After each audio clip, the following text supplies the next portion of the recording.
All right, we are live. I just want to check if this is working. Is this working? Oh, this is working. This is beautiful. Beautiful show. Okay, so we have some ideas right now for the next podcast, and something I want to do. I want to keep doing something that we did with Barry Ball, that we just shoot this podcast straight from my iPhone, and we leverage this high tech camera definition that we got going over here to just shoot podcasts in beautiful locations, and we need is mic and just attach the mic, whatever that is called, to your phone and just have a conversation. Pick a beautiful spot and have a conversation, and then we straight upload that. That would be beautiful. That would be beautiful. Okay, so we'll do that. We got a new thing over here, and oh wow, ChatGPT knows where we were. Okay, let's see. Let's close all the extra tabs that we don't need. All right, let's go. We are constantly waiting to see, like not waiting to see, but it's beautiful to see. Uh, oh wow, new agent. Can I just run from here? No. Okay, free plan. But Cursor is beautiful. Cursor is beautiful. It's very clean, very clean, and very focused on building. Look at this interface. I don't think you can look at the interface, but this is nice. Free plan. Very clean. Open project, clone repo, connect via SSH, recent projects, code, upgrade. That's it. Cursor tab. Beautiful. Beautiful. Okay, make it. Did we select this? Yes, this is selected. Make it cinematic and poetic. Let's go. Let's go. Collective artists, athletes, and entrepreneurs, the ones who bend the world with their talent. Collective artists, athletes. Collector of artists, athletes, and entrepreneurs. Collector. Restless minds wide for glory. The flame carriers of this age. The ones built from fire. Oh, we don't like that. Alright, let's see. What do we have? Refresh. This is looking really nice right now. We also want to change this newsfeed eradicator. It's very not good looking. Cybertruck is the best robot out there. Are really based in Spain. Account is based in Spain. I used to broke GPUs in 2023, but now I'm setting drumsticks out of the back of my truck, moving down the stack. Your pal Jesse got some late hours of sleep, so feeling bright-eyed and bushy-tailed, I figured I would hit a coffee shop and bust out some work. Only issue I didn't open my computer because we had the place popping. There were lotties flying everywhere. Here's what happened. I pulled up unbeknownst to me. My boys at Hugo House were throwing a pop-up merch sale. Good shot. I'm standing in line. This girl comes up and hits on the guy in front of me. He chats her up and gets her number. I'm like, okay, this guy must be one of us. So I start chatting with him. Just moved here from NYC. We chat life, business, fun, dating, how all you supplement guzzlers are dorks who don't get it. We chat for about an hour. He knows people there. I know people there. Introduce them to other friends. Energy's flowing. Could be the caffeine. Could be us. Who knows? But it's good vibes. I swing by to support my boys pop up. I tell every person who tries on their hats how good it looks on them can not buy after that revenue and GDP. I head home, met 5 new friends, saw 3 old ones. We will all go out tonight. The lesson: leave the house, talk to strangers, put the phone down, expand your surface area for luck, make friends, be a connector. Life is much better this way. Trust. Cool. Where are you based out of? Cabo. San Lucas. Interesting. Suive.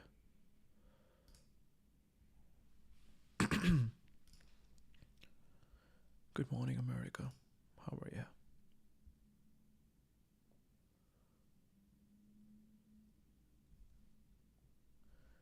Ed Martin. Who is Ed Martin? Special attorney addressing mortgage fraud by public officials under the leadership of Pam Bondi and POTUS Trump. God, why can't my wife bang someone that helps my Substack?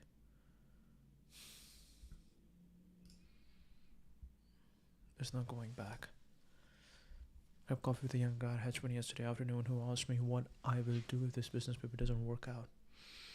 I laughed. I'm in my 40s and 3 years removed from working in a traditional job. Nobody's looking for me.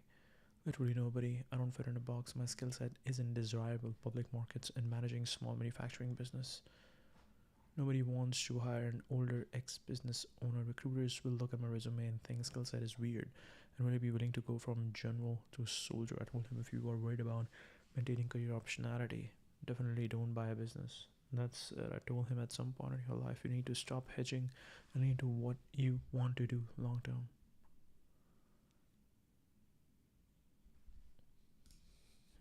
You gotta stop hedging. At some point in life, you need to stop hedging and lean into what you want to do long term. Some incredible life advice here. I get asked all the time, aren't you afraid of leaving a high paying field and none of these risks paying off?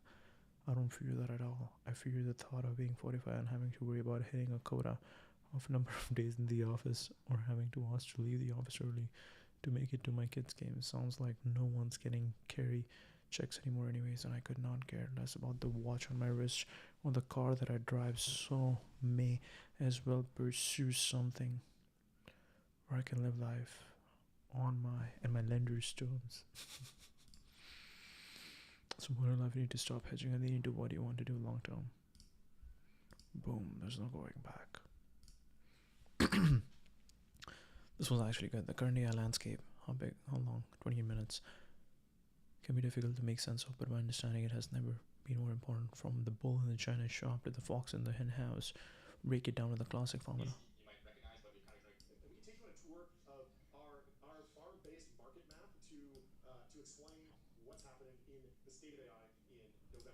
Folding laundry is a Turing test of robotics.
so here we have the bull in the China shop, The and bull in that's the China Elon. shop. I think there's a couple ways you can read into this. Yes. So Elon, one is just kind of on the maybe the data center infrastructure side, Mhm. where he's kind of bull. He's imagine that you're a contractor and you're building data centers for these companies, and then you see Elon come in and he does it in 8 months. What took you in a year and a half? Yep. He's kind of messing up your world, right? Totally. He's like, oh man, this bull, he's messing up my business. I need to be working way harder, way Yeah. faster. He's also shipping features so fast. Yeah. Like before people could even have a discussion over adult content, it was like, boom, Annie, here it is, Yeah, Valentine. so this He's is another moving way. so fast. This is another way you can see he's the bull, because there's kind of this maybe unspoken rule between the model companies, Yeah. where it's like, okay, we don't want to go too hard into the companion Yeah. space. There were companies doing that, but they weren't. It wasn't the OpenAIs, it wasn't the Anthropics, it wasn't the Geminis. Yeah. And then now you see a frontier model Yeah. actually moving into there. Also, Grok is of course the maximally truth-seeking LLM. Just yesterday, I was asking Grok who is the strongest CEO in tech, and it told me that Elon Musk is the strongest by far. And it actually compared it to a bull. It said he was stronger than a bull, and that he could beat a bull in a fight if he went head-to-head with his bare hands. Absolutely right. Yes, absolutely. Absolutely right. Well, go ahead. So I think Claude would agree. If you really press Claude on it, it's a, yeah, you're absolutely right. You're absolutely right. Who else? So let's move down here. We have the lipstick on a pig. And I think this, you could say, is Apple Intelligence, Yes. right? I mean, although I feel like this is actually almost flipped a little bit, right? Because the pig is usually like the ugly thing that you add to makeup to make it look nicer. Yeah. But Well, I think that's what they did here, right? They took a bad model and Bigot slop. True. they dressed it up, and they said it was great, and they said you should buy a new iPhone because of it, and the model was bad. And there's no amount of marketing Yeah. that is going to change public perception once the Yeah. product hits market. You can also run the pig is the privacy-focused iPhone ecosystem that is pretty difficult to just run in and throw AI on top of. Like Apple has been building a brand around, we don't access your data, we don't store your data, we would never train on your data, and that put them in an awkward position where they couldn't just snap their fingers and deliver a great AI experience. Whereas Google has been, hey, we'll give you Gmail for free, but we'll also probably train on wherever you go on the web and try and understand and route ads to you appropriately. Meta was in a similar position, and so those two companies were a little bit more equipped to just on day one go and deliver AI features. Apple had to put lipstick on their pig, which is their privacy it was focused. definitely more like an afterthought. It was more about kind of shallow integration. Yes. And then hopefully And we'll see just with the marketing for Apple Intelligence felt like it felt like a lot of makeup on top of something. It was not a foundational rewrite of iOS. And Yeah. it didn't feel like an entirely new thing. It just felt like little lipstick all over the place. Yeah, and then before we go over there, let's go up here. We got the rooster. Yeah, that's So Jordy. this is Jordy calling the top. Every morning. Every morning he wakes up and comes on the show. 11 a.m. sharp, he calls the top. He says, it's actually over now. It's so over, it's never Call the over. top every day. Eventually you'll be correct. That's true. Eventually you'll be correct. Okay, so then we have the dark horse. The dark horse. And this is SSI. Okay. We're still yet to see anything Yes. really from SSI. Really just charging around in the background. Yes. Yeah, kind of this Mysterious figure. It's kind of, I mean, like, so the big kind of departures from OpenAI was Miramati and Alien. Yes. And Miramati's computing machines. I mean, they're Space Opera. they blog posts. Yeah. They do actually have a product. They do have a blog. Why did you tell me earlier? Why you bury the lead? We have block. Why did you tell me earlier? Oh wow, they have a massive team. So here's Tyler, who sits over here on the left, and then you got the production team, which is 1, 2, 3, 4. Oh no, 1, 2, 3, 4, 5. Got you buried 1, 2, 3, 4, 5, 6. in the lead. We have block posts. They are good blog posts. I like So them. in a couple of years we could be seeing Vibros. Is that what you're saying? We could be seeing No, about so they do have a product, right? It's like Watch your head. There's a hoof. Warren is really about to hit you. Okay. So, but I mean, they're not really dark horse. Like they're a bright horse. Yeah, Like, I don't know if that's a phrase, but like you can see what they're doing. They're You know, Clydesdale, yeah. or a beautiful They're a star. unicorn 50 times over. 50 times Yeah. over. Yeah. We didn't put a unicorn on here. That's an animal. Maybe Yeah, for the next after a certain point, I couldn't add any more. It would Yeah. get too sloppy. Okay, what else do we have? So What else is then- going on more? So here we see another horse. Yes. And there's two ways you can look at this horse. Yes. Right? One is this phrase, look a gift horse in the mouth. Yes. Right? Do you want to explain this now? Yes. So, do you know this phrase? You don't know this phrase? Looking I at gift horse in the mouth. Okay, so looking at gift horse in the mouth is if someone gives This you. is like a term that was thrown around in the 80s. Yeah, this is back in my day. Back in my day. So obviously, just giving someone a horse is a valuable asset today, but also hundreds of years ago. It's always been a valuable tool on the farm. And the way that you assess the quality of a horse, one way to assess whether it's been taken care of, whether it's healthy, is to look in its mouth. Always look a gift horse in the No, mouth. never look at gift horse. Oh, because it would be offensive. It's offensive. If I After show up, after you get the gift yes, later, imagine after they leave. if I got you a GT3 RS and you're like popping the hood, you're like, okay, Like, oh, you let me- track this. yeah, You track it. you're feeling the tires. You know what I mean? Oh, I don't know about this. It's not that good. It's Oh, it only has 2,000 miles on it, but they're around the Nürburgring. Exactly. That would be looking at GT3 RS in the trend. You don't look at the trend because yes, if I gave you a horse, just be happy that I gave you a horse. Don't Yeah, look so at the mouth, don't assess it. And so what's happening? So yeah, it's like you're not expressing gratitude. Yes. So I think these are just the public market Public investors. investors. Right? We've been giving this gift of Why are AI. they selling their stocks right now? Why are they They selling? need to be buying. This They need to beautiful be gift, buying and more. they just don't want it. Yeah. They're selling. They're They're beating selling. down. Yeah. They beat earnings, guys. They Why need to not be be buying the grateful? dip. They need to be buying more. They need to be levering up. They need to be going further into the public markets. Yeah. Every dollar they have. Not financial advice. Not at all. financial Yeah, advice. yeah. But instead they're looking at gift horse in the mouth saying, oh, can OpenAI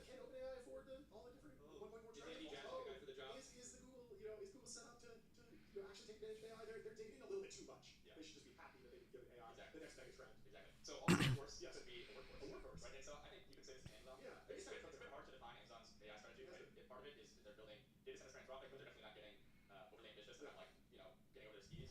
But they're just doing the hard work. They're building data centers. They're serving models. Maybe not fast enough. They might not be building the data centers fast enough. Yeah. They might not be super aggressive. They're not show jumping. They're Yeah. just dragging the plow. But They're they just are, consistently dragging old the plow. Old reliable Amazon's cooking along. They're staying out of the slop trough. They're not doing a deal. Amazon has not done a deal yet with OpenAI for the agentic commerce thing. Maybe that changes, but for now they're just plodding along. Who else? Exactly.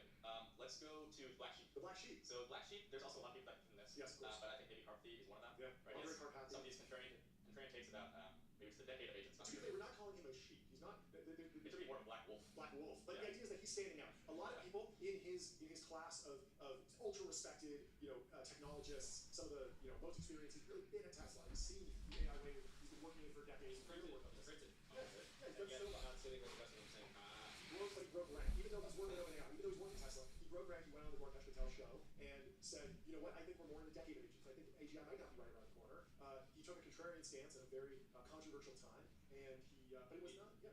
and he popped the bubble with it. He basically popped the bubble with it. Hey, No, of we'll course, see. of course, the elephant in the room. The elephant in the room was, in my view, really more of the 1.4 trillion, right? That was Yes. the question. That was a big question. That was what everybody wanted to talk about, or at least understand better. Brad asked the question, and it's been downhill ever since. And it is, the elephant in the room is in every conversation, every finance round at this point. Exactly. Is this deal predicated on a continuation of exponential growth in investment in everything? And how much more? How risky is this relative to the amount of froth in the market? Yeah, never ask a woman her age, a man his salary, or a lab founder how they're going to spend 1.4 trillion.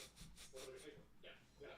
Okay. So then in the top right we have Bird's Eye View. Yes. So I thought this was this is situational awareness. This is Leopold. It's the perfect name. Right. He has the situational awareness. He's seeing everything. Yes. He's kind of master the board. Yes, He's master taking his the bets, and he's been doing pretty well on them. Yes. Yeah, that was pretty self-explanatory. Yeah. Okay, so let me go down. Oh, this was very interesting. What has Leopold invested in?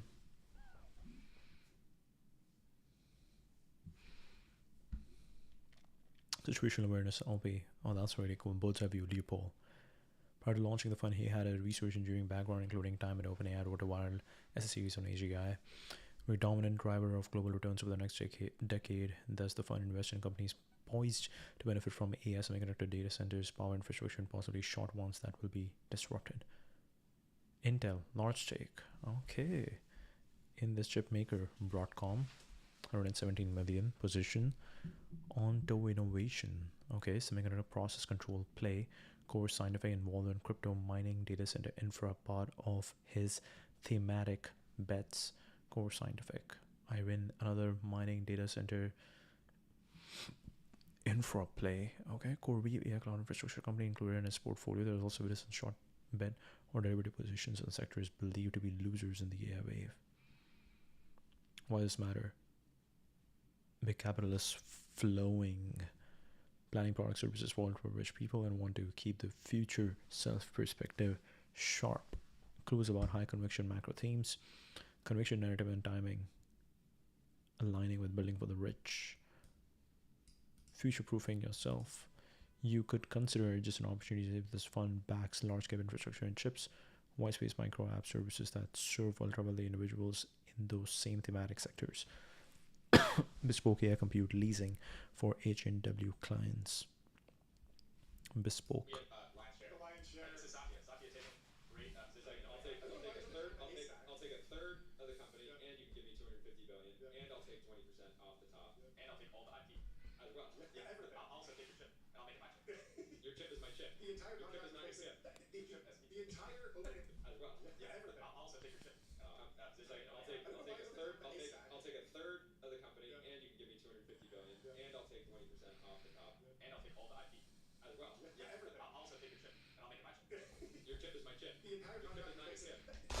The entire OpenAI Microsoft deal is basically could just be summarized in one line. I did a line chip. I did a line chip. Yeah. And that's what he did. It's fantastic. Incredible deal maker. So let's go down here and we see. We can zoom out a little bit. We see Monkey Business. These are the podcasts. That's us. We're having fun. Yeah. We got props. We got all sorts of stuff, sound effects. We need some monkey sound effects on there. We have a bunch of animal themed sound effects. We need to have more fun with. Anyway. And then maybe let's go into Pond. We have the scene. Yes, the sitting duck is incredibly cute. So Reddit, Why was Reddit a sitting duck? yeah, so I think they It's broadly. because whether or not you have a permit, you're getting like the hunters are gonna get you. I think Alexis Ohanian sort of laid this out, saying that that when Reddit did the deal to give the data to OpenAI, they didn't realize how valuable that data was going to be, and that relationship has grown, and so they were kind of a sitting duck, just sitting there. They didn't really kind of got caught off guard. Maybe could have trained their own model on their data internal. Maybe could have, maybe had something that was more of a valuable resource where they would have more leverage if they waited a little bit. But It is crazy that CoreWeave and Reddit are sitting at roughly the same market cap now. very interesting. Yeah. Which one is more valuable in the next couple of years? I don't know. Yeah, I mean, I feel like Reddit has mostly been, they've kind of already gone out to the slaughter in the sense like every model company has trained on You think them. so? But look at the market cap; it just keeps going up. Reddit's been. I mean, Reddit was sold for $5 million or something when it launched. Like it's been. It was 10 It was 10. to Condé Nast. 10 to Condé Nast. That's a crazy low valuation. And then eventually spun out. And then for a long time it was in the hundreds of millions, and no one was thinking this is at tens of millions. For a long time, like people, the narrative is now, oh yeah, this will be orders of magnitude more than Snap. Yeah. No way. And then just sort of finally came together. What's the headless chicken? Yeah, let's go down a little bit. We have headless chicken. This is Perplexity. Perplexity. So I think Perplexity, they have a lot of different strategies. Some of them kind of seem opposed to each other, right? Maybe they're doing browser, maybe they're doing Bloomberg Terminal, Maybe they're rebuilding Yahoo Finance. maybe they're building The browser, to their credit, I do see more positive reviews of their browser than any of the other AI browsers. From independent folks or from Yeah, independent people. We've had a lot of investors on the show and say, I love the browser, but it's hard to take that seriously. Every investor that's invested in a browser says their browser is the best browser. No, I don't listen to what they say, but I just repeatedly seen people saying like the Perplexity browser is great. So Yeah, I whether or think- not that means a win, but the headless chicken thing, going over and giving $400 million to Snapchat, kind of I don't know. I think Yeah, I whether think- or not that means a win, but the headless chicken thing, going over and giving $400 million to Snapchat, kind of I don't know. I think a lot of people. $400 million to Snapchat. Oh wow.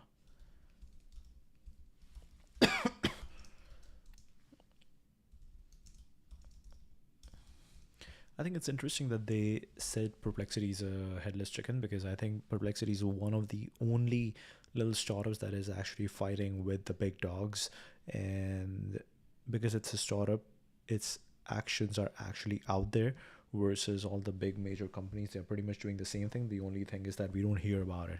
Like all the experiments that Perplexity is doing, it's not that Meta isn't running them. It's just that Meta is a massive public company, and they have to have proper PR and communications around their new product strategy. So they put it out there. Okay. Roughly 400 million, mix of cash and equity to integrate its AI onto social generative Snapchat starting early 26. The payment is from Perplexity to Snap, so Snap receives the money. 400 million over about 1 year. Default search answer provider inside Snapchat's chat interface. From this arrangement to begin 2026, the really strategic, shifting from purely ad business to AI-powered services, Perplexity gets access to Snap's 940 million monthly active users. Good for Snapchat, maybe. There's just a lot of stuff going on. It's the Snapchat deal, the trying to buy TikTok, trying to buy Chrome, launching a venture fund, Bloomberg Terminal. It's like, are you competing with all of these? Really? You're going to beat TikTok and Chrome and Bloomberg and the next thing and see the next? I think that is kind of weird for them to say that, because it's like the big companies are pretty much doing everything. Apple is pretty much doing everything. It's just that they are not saying that. I'm not defending Perplexity. I'm just saying their analysis over here is wrong, because Perplexity, even though they are testing a lot of things, the AI browser turned out to be really good, turned out to be the first in the game. I love Atlas because of the design, but I used Comet for pretty much 3 months or 4 months, whatever. It's a great company. It is just a lot. It's a lot to process. Yeah, like headless chicken's kind of like a fun thing to watch, and then people, love to talk about Perplexity. They love to say like, oh, we're all short Perplexity. That's It's true. like Yeah. this very It's become consensus. Yeah. But let them cook. We'll see what happens. Yeah. It'll be So fun. then if we go down a little bit, we have the snake in the grass. Have you guys ever witnessed a headless chicken? No, I haven't. Growing up in the country, I have. You grew up in the country? In Princeton. I think you grew up in the East Bay Rationalists. I was born in Berkeley, but I grew up in wine country. Oh, okay. And I have fortunately, unfortunately, watched my father take one of the chickens. Every now and again, the chicken needs to move on to the next chapter. As a child, You sound like you're firing the chicken. Amicable split. I mean, We're wishing the chicken the best. yes, it happens. It's the And, next I will say that it is a real thing. They run for at least 20 seconds or so. Yeah. I'll never forget. Well, before we move on, let me tell you about Cognition. The name is about an AI software engineer, crush your pipeline, with your personal AI engineering team. Okay, let's continue. Okay, so next we have the snake in the grass. Snake in the grass. This is the Chinese open source model for Yes, kind of yes. lurking. I still don't really see that much coverage of Yeah. Nobody wants to talk about Well, it. no one has bags, so they can't pump them. Yeah, So it's it's kind of like, it's almost an it's a elephant in the room to some degree. so this is where I sort of disagree with you because snake in the grass feels like it's going to attack. Elephant in the room means we got to address it. It's totally possible that the entire open source LLM ecosystem is just like, yeah, there's like a $10 billion business there. It's sort of like, you know, a stalking horse. Another animal-based analogy, but it's sort of stalking horse for like, hey, Gemini and Anthropic, like if you guys don't lower your prices, we will go to the open source option, and that's sort of what how Linux works. It's like that. I think Airbnb is already using the open source one, so this is very interesting. You kind of bid, you close your eyes against the open source models, but for all like the doomer takes around like, oh, Chinese open source, like one day they're just gonna snap their fingers and all of engineering candidates are gonna activate in America. I think And it's more everyone's of like, a- I didn't realize I was using Quiet, and now I believe that nothing happened on Tiananmen Square. It's like, I don't believe it's it's more of a threat to the it's a very real threat to the business models of some of the closed source models. maybe, I don't know. Again, it's putting it's certainly a pressure. Kimmy is hot on everyone's tails. Yeah, I mean, Ryan Tusky, he was talking about Yeah, it. right. The other thing is the soft power thing, right? Ask a Chinese open source model about Tiananmen Square.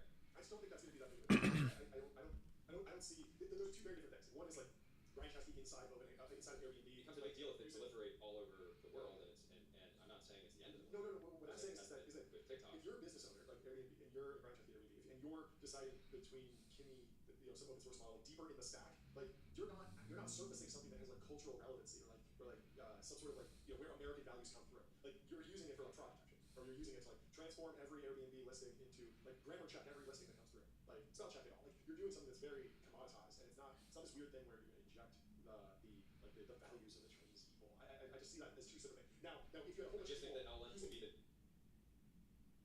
It's a very tiny thing, but it will show up in interesting ways. It's a value thing. It's a value thing. It's like someone having a consciousness and having certain biases, and now that bias is gonna somehow show up, even if that's cultural value grammar check. that are effectively globally going to be history books, and if you have some control. So that's true as the application layer. At the I think the application layer that matters. So I would be maybe more worried if it was like, oh, it turns out that OpenAI is going to just use DeepSeek now under the hood. Sure, That would be worse. even talking globally, a bunch of different application layer companies use these models because they're cheap and good, Yeah. and then they have like a very specific point of view that's not necessarily aligned to the I West. just think that point of view is irrelevant in many automation use cases. For sure, Like I'm business not worried models. about Airbnb using Chinese models for like business process automation. Yeah, I also think you can. I think you can probably kind of fine tune a lot of that stuff out. Because like the that's perplexity. They Yeah. did DeepSeek 1776. yeah, I also did that. You did I did that actually before that. So it's Okay. whatever. But It's really, okay, now see, it's personal. That's why you have perplexity. Yeah. Because you got to ask the guy. Yeah. I did it before they did. but like the Tiananmen Square stuff is probably just a fine tune that they like made it more Chinese. Yeah. So you can just undo that. Yeah, exactly. In one listen. But Yeah, yes. so we agree it's a snake in the grass, but unclear how poisonous the snake is, unclear the size of that snake. Yeah. Anyway, Let's move to the early bird that got the the worm. early bird that got the worm. There's no sign here. That's kind of an artifact of the Nano Pro. But early bird that got the worm. This is Josh Kushner. I think so. Right. I like He that. got the worm. The worm is OpenAI. Yes. He He was early investor. Early with Yeah. size. Early Early in with size, size. doubled down many times. Yeah. He got the worm. He's the early bird. Incredible. Yeah. Okay, why is Anthropic donkey worm? Donkey worm. Actually, I'm not 100% sure that this is like a real phrase. Apparently, I was asking. Is it Tyler Coyne? I asked GPT 4.5 and I asked Gemini 3 Pro. Okay. They listed as real thing. Okay, boring or laborious part of the job is drudgery, donkey work. Yeah. So I think there's a lot of ways you can do Anthropic. Yeah, Anthropic's all over the place. So in this case, I think it's kind of that Anthropic has gone very hard on coding, and API, enterprise. Oh, okay, this okay. kind of Yeah, stuff. laborious So work. it's kind of laborious. Yeah, they're not doing like the really hot, sexy, like. They're not doing browser. They're not Solving doing science. Yeah, they're not doing consumer Yeah. stuff, science stuff. Yeah, they're doing the donkey work. This Yeah. is So I think it's some of the more laborious stuff. I like There's a lot of ways you can Dario's sitting there being like, who's going to take all the jobs? Who's the big deal?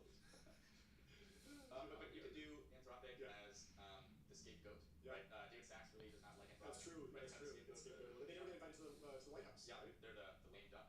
There you go. Is that a? No, lame duck is the president. Oh wait, yeah, That's the second term. We're getting big on the scapegoat, Yeah. right? David Sachs really does not like Anthropic. That's true. Right? That's Kind of true. It's scapegoat. scapegoat. They never get invited to the White House. Yeah, Right? they're the lame duck. There you go. Is that a? No, lame duck is when the president. Oh wait, yeah, That's the second term.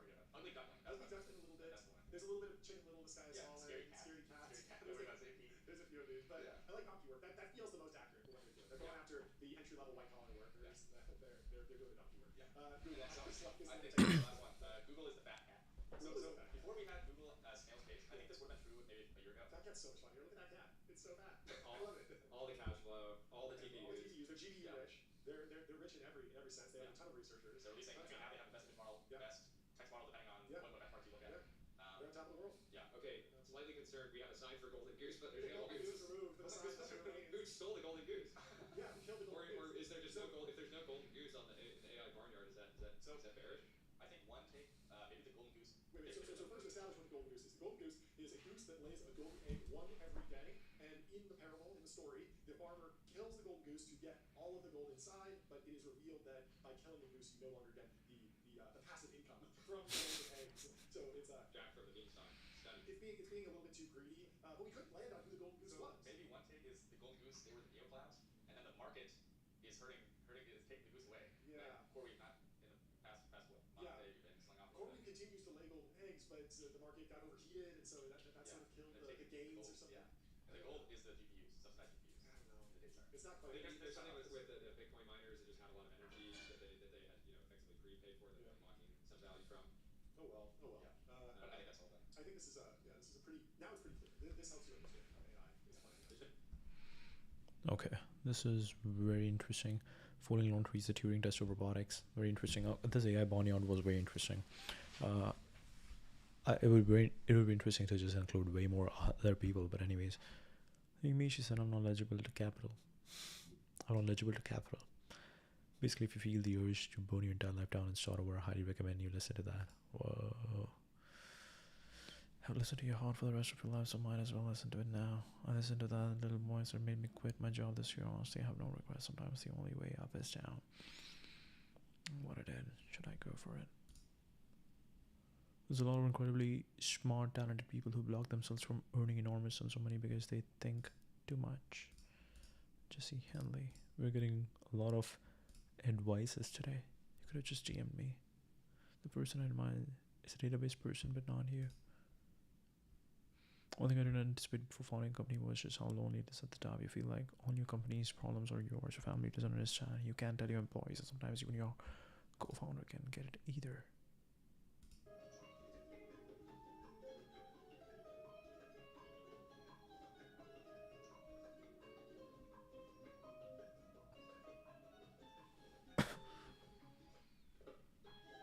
Something happened. Something has happened. I need a drink. Nikita beer. In a couple hours, we'll be rolling out about this account globally, allowing you to see the country or region where an account is based. Having the sign-up date on profiles. One first step to securing the integrity of the global town square. More ways we use to verify the authenticity of the content they see on X. Countries where speech has penalties. We have included privacy toggles to only show your region. This was used in taking a special thanks to the engineers who made it happen. Sandeep Rao. Engineer at X, previously Meta Apple, Carnegie Mellon. Singhai, Brittle Building. Ming Song, write a code to count numbers to draw charts to tell stories. Hugo, Revenge. Arza, Robert Zhao. The fear of edges that will be resolved to username changes. Account based in, date join, connected via Ente Raison. Close up life is a tragedy in long shot. It's a comedy. Stanford and these college house parties are just like the movies. Hello, America. Welcome, Stanford.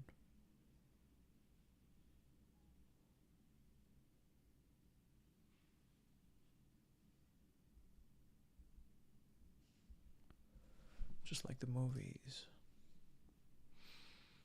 I missed all this. I tried to get into a student section with someone and student ID and it did not work. Twin was a ticket, so I guess I'll have to get to me. Weldon Wong.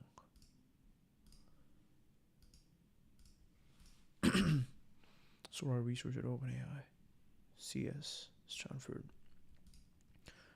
How you enable new modalities of consuming content by lowering friction of creation 10 to 1000x. Choose your adventure books. Used to be my favorite back in elementary school. Imagine if they were interactive reels instead. Now do the same for Khan Academy. Entire industries. New modalities. Here's a scoop on Episteme, a new R&D company backed by Sama Masa and other aims at attracting the world's top scientists to the exclusive and commons.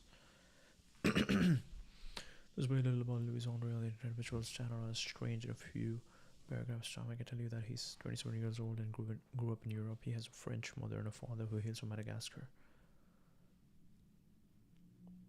Scientific odyssey, hopping to labs at Princeton and Stanford and Parkinson's disease-related biotech startup backed by Sorgibrin. Parkinson's disease-related biotech startup backed by Sorgibrin. We read yesterday that Sorgibrin is really into Parkinson's disease because I believe his mother is suffering from it. Well liked in that he did good research.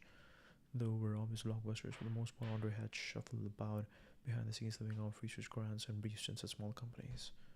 Found himself at the center of much attention. He's revealing a new company called Episteme that's backed by Samuel and Masayoshi Son and host of other as of yet undisclosed investors, as Core Memory can report exclusively.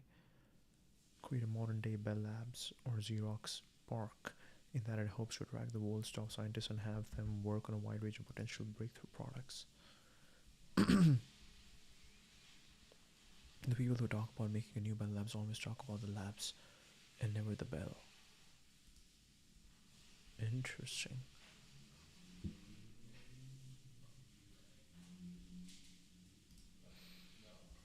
You want to step in and be able to support individuals who are really thoughtful and want to work on meaningful ideas but feel stuck or don't see a future in existing systems.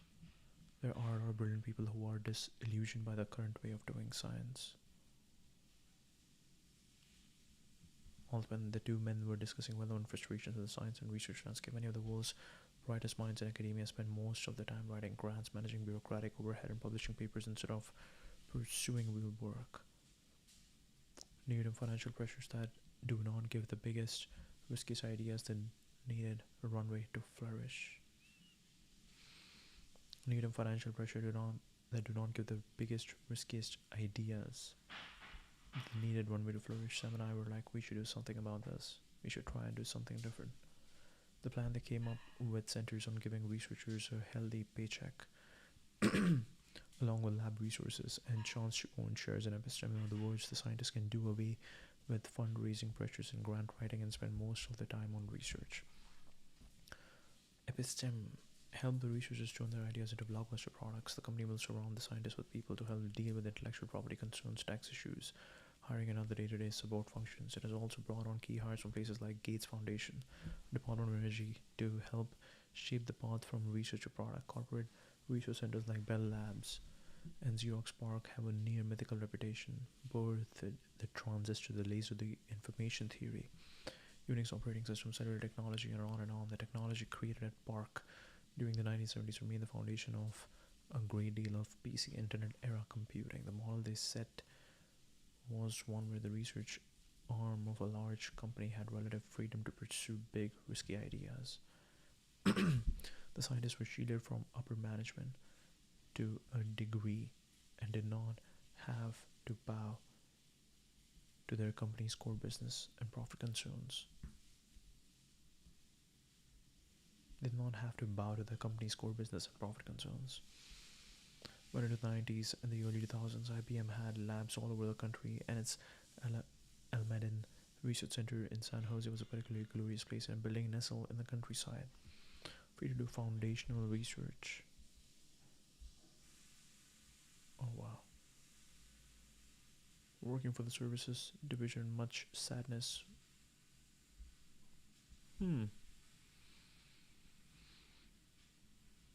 Nestled in the countryside, scientists were free to do foundation research. The hope was always that they would hit on a big breakthrough that would lead to a new business for IBM, but IBM also took pride in pure scientific achievement and accomplishments of its staff.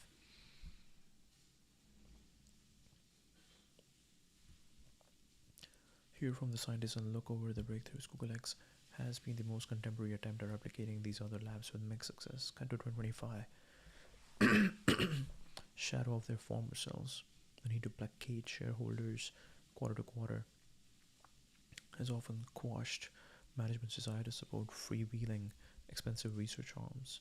Many companies have also chosen to run Silicon Valley's vibrant startups and acquire their innovations instead of building them in-house. It's in biotech where billionaire-backed open-ended research organizations have been more prominent. Howard Hughes Medical Institute and the Whitehead Institute are classic examples of organizations meant to give scientists relative ideological and fiscal freedom for their research. top scientists out of academia and into the labs and have produced quite stunning results. More wide ranging and open than a corporate lab or a biotech research hub. Top minds from a variety of fields and has no central objective or area that it's pushing people to pursue. It's a broad range of disciplines. The chair of the Department of Astronomy at Yale and an advisor to Episteme. Episteme, it's AI, energy, materials, novel battery systems, and the new kind of superconductors inspired by Bell Labs, but adapted for today's scientific milieu. Is that a mic? No, that's not a mic. I think that's what makes it a new kind of accelerator. The inventors of the transistor at Bell Labs, William Shockley.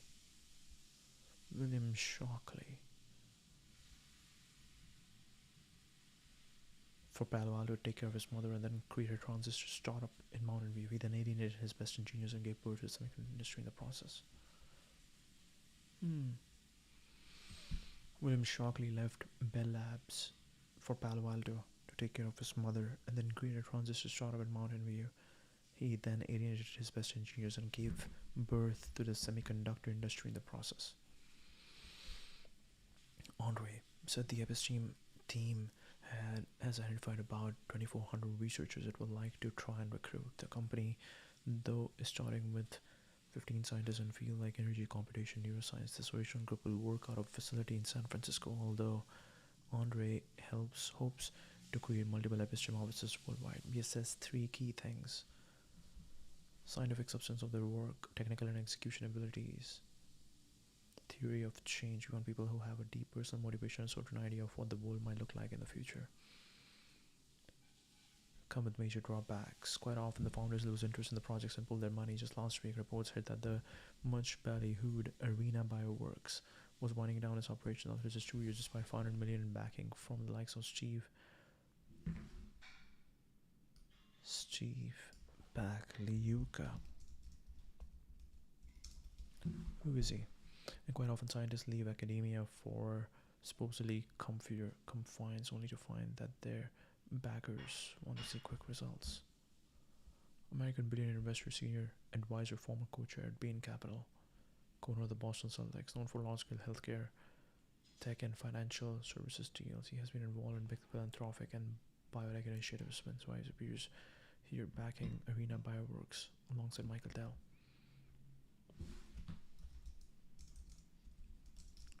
Find me a way to reach out to him.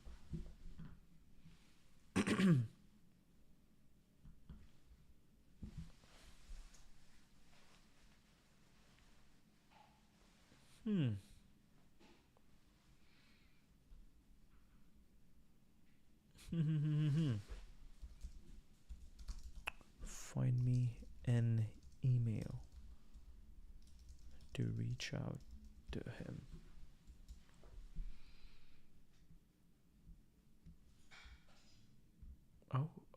Publicly document an email.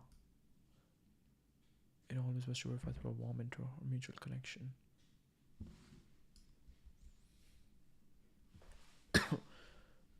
Okay, and what is he interested in? Senior advisor known for large-scale healthcare, tech, and financial services deal, philanthropic and biotech initiatives, hence why. Interesting. Let's see. We will hide the screen and we'll write a quick email to Steve.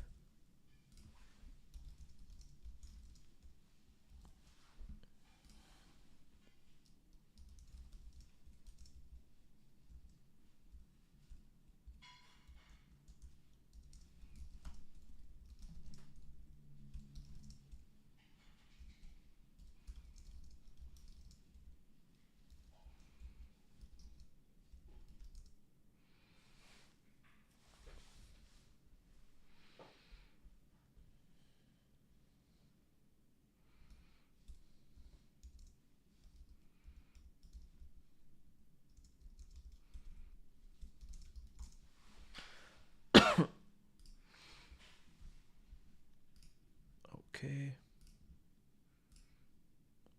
We have reached out to him. Perfect. Alright. Quite often cited Civic Academia for supposedly comfier confines only to find that the backers want to see quick results.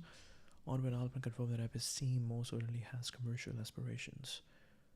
Judged by regular assessments, and the hope is that products produced by the scientists make Epstein self-sustaining.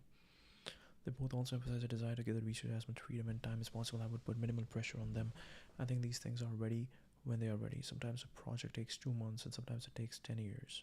This is exactly what OpenAI is. They started in 2017 and only in 2022, 5 years later, they got ChatGPT. Lewis's vision is aligned with my own on what it takes to build a long-term research organization. Declined to disclose how much money he's put into Episteme. Declined to reveal how much funding he's raised today. It's fair to say that Episteme does not fall into one of the Altman's mega bets in the spirit of Helion, Retro Bio, and World.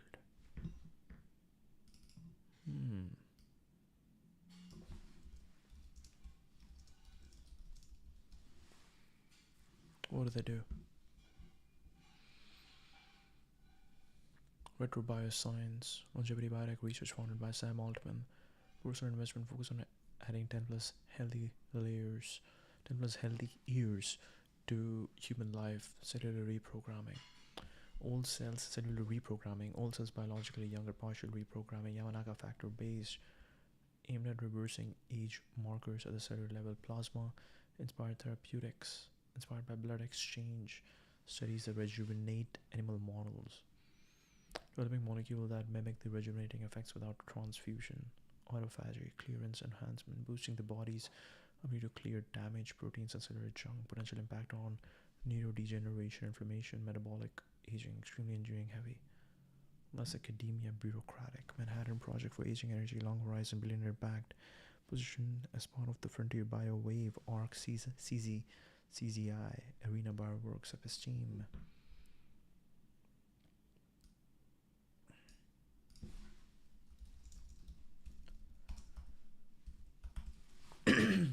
What is that? Yamanaka factor based. Most important discoveries in modern biology method to make old cells biologically young again.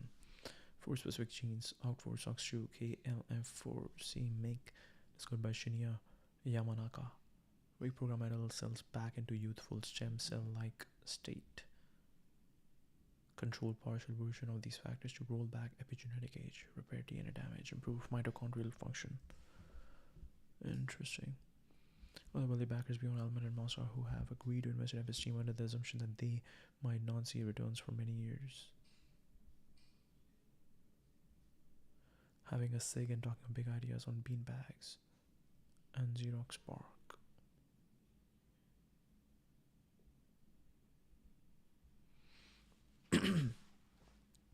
To influence with the idea of making something as prolific as Bell Labs or Xerox Park in their heydays can come off as hyperbolic. Still, it's a good moment to take a stab at such an endeavor. The Trump administration's cut to scientific research and battles with a handful of prestigious universities have had devastating effects on academia. Lab funding has been curtailed, job openings have vanished. The uncertainty is the big thing right now. The uncertainty is the big thing right now. I don't know what to tell my early career people, my young postdocs. It's just not clear what the budgets will be for research. Abhor what has happened to the scientists will often concede that university and government lab bureaucracy has become far too onerous. Huge amounts of money meant to go towards research has been consumed by university overhead. New research center can appear that offers more security and more efficiency. It really could have a chance at attracting the world's job minds. Timely to offer this type of alternative. China, of course, looms as well. Turn the country into science superpower, potentially terrible news for the US, which has ceded manufacturing and huge swaths of hardware innovation to its rival, making steady gains on the US in terms of software and artificial intelligence technology, and is also becoming a major biotech force. The last thing the US needs is a massive scientific cell phone. Anything that course corrects here would be helpful. Episteme could help unlock a flood of innovation in key areas and revive the US fortunes. Science is not bottlenecked by the availability of talent. It's bottlenecked by the lack of operationalization and business rigor to actually convert science into concrete application that society can use. Our goal is to build a third way distinct from academia distinct from industry where brilliant scientists can pursue their own ideas without having to become entrepreneurs or grant writers. Ben Angulo, who is completing his PhD at Harvard's famed George Lab and will open his own lab at the new company in early 26, without going into exact detail. Broadly focused on gene and cell therapies, hopefully ones that can cure human diseases. Number of other post-Harvard opportunities, but said the choice to go on the episteme adventure was a relatively easy one. Academia, there are promising programs being prematurely cut. If I were to take my research to a startup, I would have a very tight set of timelines to deliver on that don't always align with how research goes. On read Occam's Razor, the brain-bagged biotech startup. Occam's Razor.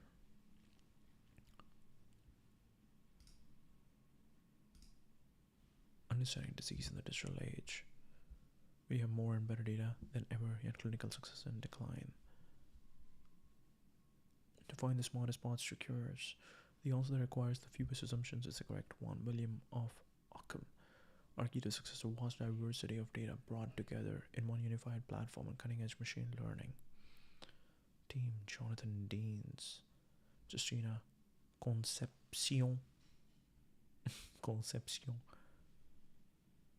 Afshan Navi, machine learning engineer. William Kohler, leadership. Robbie Narang. Katharina Sophia Walls. Burke Spiros. Oh my god, he's Greek. Papa Petropoulos, Chief Development Officer, Strategic Advisor, Spiros. Alexander Levy. Adam Weiss, investor Jeff Dean, lead of Google AI, founder and lead of Google Brain. Evernote CEO. Oh wow. Sergey Brin Family Foundation. Okay, let's look into this.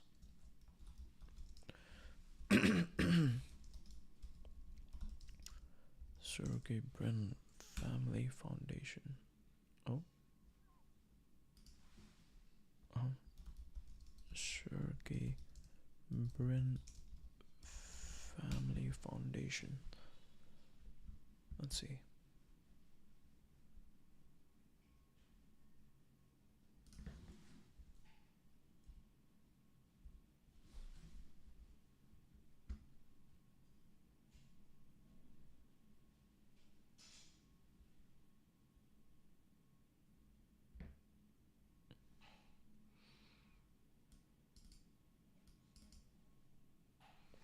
Total assets 4 billion. Total giving 376. Revenue 316. Health neurological research. Parkinson's disease and bipolar disorder. MIT Media Lab. UAB Stanford. Michael J. Fox Foundation. As part of Johnson & Johnson Innovation Labs.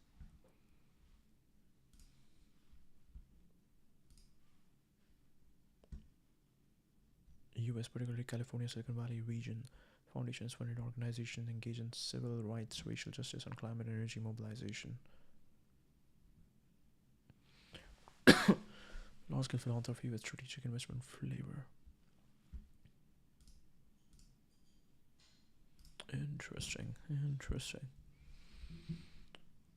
Intellect and idealism on his approach to episteme, and the name of the company can be traced back to his love of literature and philosophy. His billing episteme is a contemporary approach to the theory of knowledge and thinks he can fix a misallocation capital and talent, which is a lofty quest. To be perfectly blunt, I think it had to be a younger person to do this. Lewis has had exposure to industry and startups, but I don't think he's been biased yet in how these organizations run. Episteme obviously arrives with the usual Silicon Valley fantastical trappings. It's going to scour the world and handpick bright, unconventional minds. It's going to bring people from different disciplines together and hope the feed off each other's ideas. It's going to provide the researchers with all they could ever hope for and perhaps make them rich in the process. Bell Labs. Only better or bust. Some people would say it sounds really idealistic. I think that's good. This is a world where things tend to be uncertain and unpredictable, and it's important to maintain a healthy dose of idealism. I think that's interesting because anyways, they were going to make a lot of money, so money is not an issue. It's not that you are just giving money away to someone who is not productive and is not going to be contributing. They are going to be contributing. These are researchers, highly tenured, did some amazing work at Harvard, all these prestigious universities. The interesting thing is going to be that what are they going to come up with when you give them this amount of freedom? I think that is important. That is important. But yeah, very, very interesting stuff.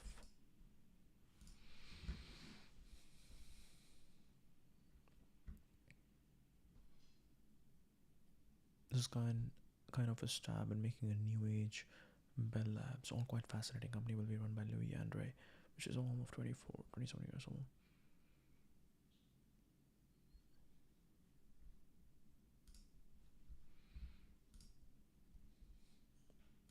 This is cool and I hope it works, but one of the things that enabled Bell Labs and Xerox PARC to work was being attached to a money printer that enabled significant capital investment in talent and resources without a clear commercial goal. Maybe there are a couple of very rare exceptions where the right team initialization allowed raising sufficient capital to do long-term research without commercial pressure. Maybe OpenAI, SSI, but both are questionable. Scaling, rebranding, data labeling to being a technical advisor in turn is one of the smartest things I've seen. We have fixed a lot of the most frustrating false positive moderation blocks and so on too. If you're still seeing cases that are clearly wrong, here's our scoop. I think this is important. There are many billionaires who have tried to do the same thing, which is how do we fund an organization that works on this extremely interesting research, and how do we build something interesting. But yeah, it's very hard to be successful over here. My friend and I were laughing about how being a founder right now is basically a weekday hobby. Yeah, I made day 0 stupidly easy because you can summon a name, a logo, assets, a half coherent product demo all before your coffee cools. It's insane and kind of beautiful. But that ease is exactly why day 2 is the real crucible now more than ever before, because once the vibes fade, everything has to survive contact with reality, which are users, distribution, retention, the whole broader ecology of actual demand. It's so fucking hard. If day 0 got frictionless, day 2 got carnivorous. I remember talking to a VC-backed founder recently who didn't know what retention was, which is absolutely remarkable. What a strange moment. You got infinite prototypes, zero scarcity of ideas, and yet an ever-shrinking pool of things that actually endure. Fascinating time to be alive, of course. I wrote a piece about it below. When it's so cheap to prototype, it makes it easy to spin up too many prototypes you can easily bake into an actual product. Shipping a coherent, beautifully crafted product is insanely hard. Shipping.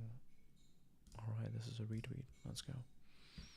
The AI CapEx boom reminds Silver Lake co-founder Glenn Hutchins of when Taiwan backstopped TSMC to build fabs at scale.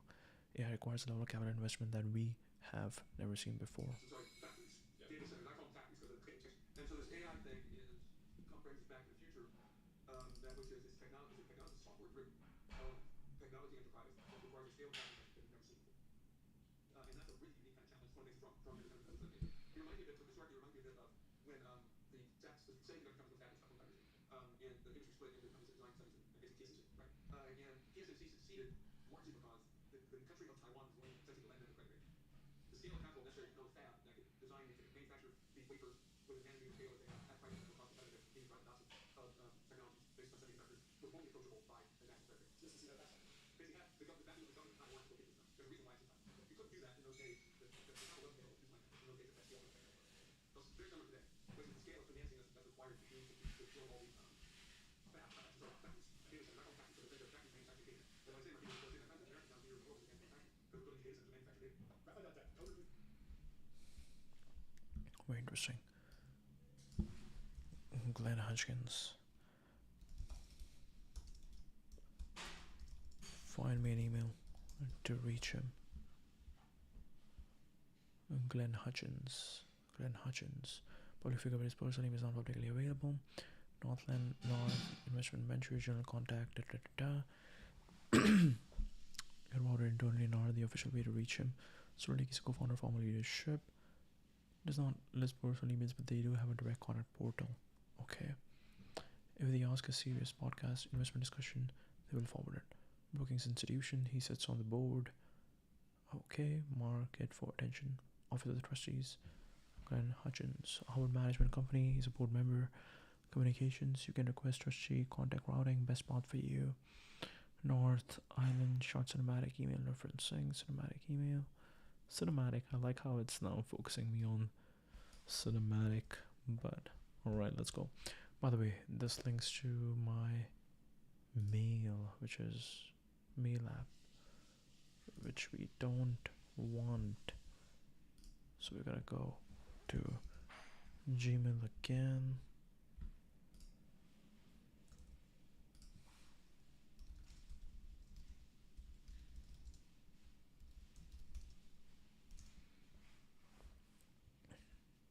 Podcast invite. Podcast invite for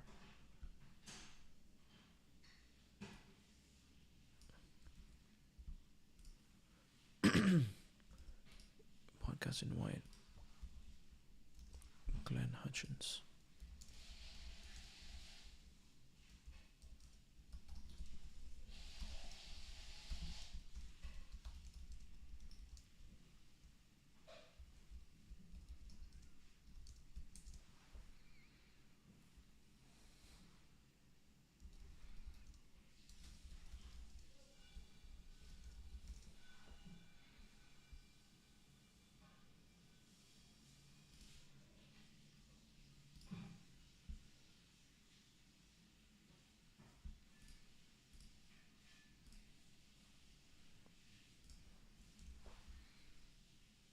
Okay, let's see.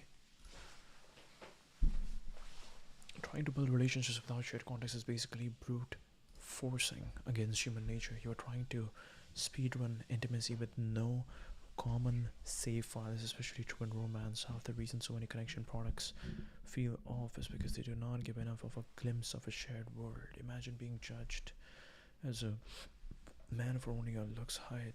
This is your ultimate downfall. If I were building in this space, I would start from one question: what persistent context do people actually live?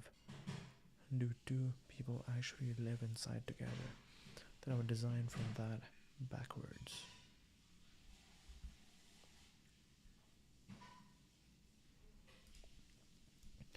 Most gatherings fall flat, and it's deepening the loneliness crisis. Priya Parker's bestseller, The Art of Gathering, compiles years of research on effective gatherings. I put together the key takeaways to make your next gathering more meaningful. Oh. Am I sharing? Yes. Okay, good job. Okay, so we have something interesting. Let's go to Gemini and make this into a beautiful picture.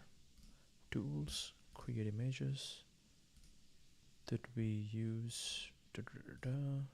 Let's see. Gemini Pro is here. You are now using Thinking with 3 Pro. Alright, let's test it out. Loading Nano Banana Pro.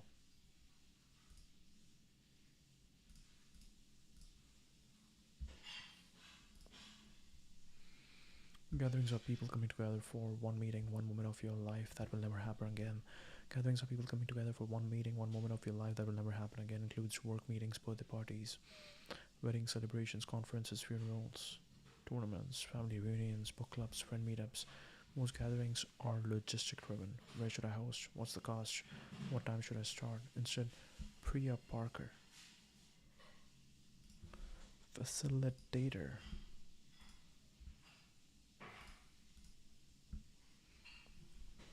Help people create collective meaning in modern life, one gathering at a time. The Art of Gathering from Riverhead Books, host an AP together, part NY Teams podcast. Miss, follow me on IG. I'm guessing.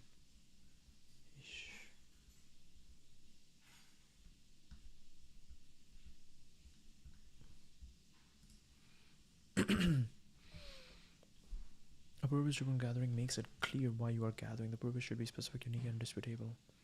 Indisputable. Company offsite practicing candor among new leadership is different from an offsite brainstorming new ideas for the roadmap. The purpose is a category. That is, you don't have a purpose. To get out of the office together in a different context. Basic, boring purpose, but at least you are trying. To focus on the year ahead. Your purpose is specific, unique, and disputable. To build and practice a culture of candor among new leadership, to come up with new creative ideas against competitors and revisit the why behind the roadmap, to focus on the fractured relationship between sales and marketing, which is hurting everything else. Plan all other collector of artists, athletes, and entrepreneurs. Plan all other event details in favor of your purpose. Use your purpose to tightly defend who, how, size, where, naming, branding roles.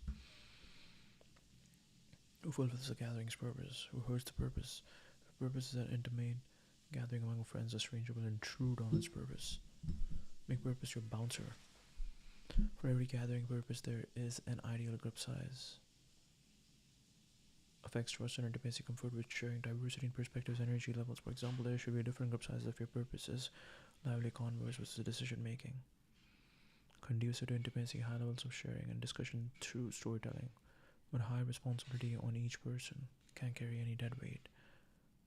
Can still build trust and intimacy, offers diversity of opinion. Starts to feel like a body, has a buzz and sense of energy too big for a single conversation.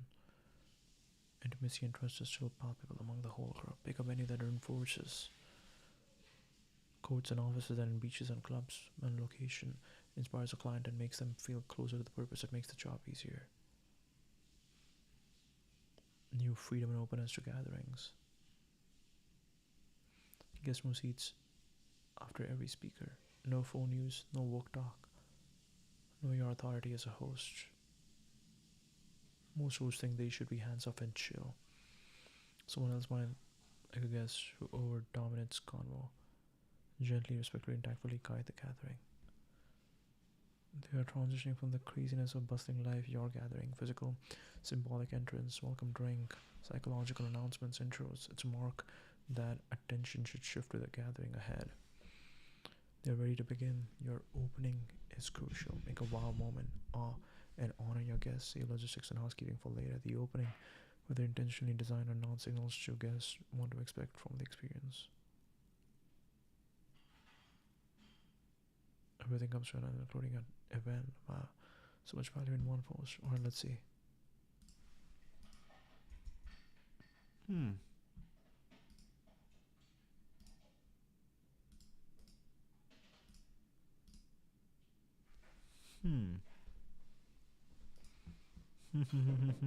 I think I should have given more specific things. It just added the roses and stuff.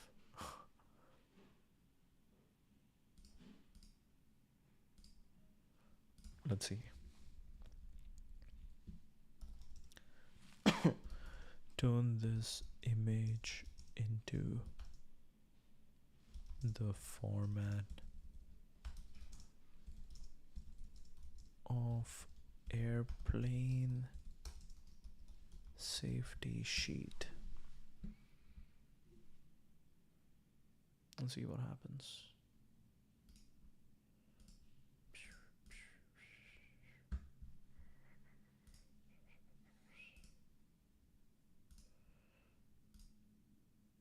Outlining the structure, planning the redesign, evaluating visual fidelity.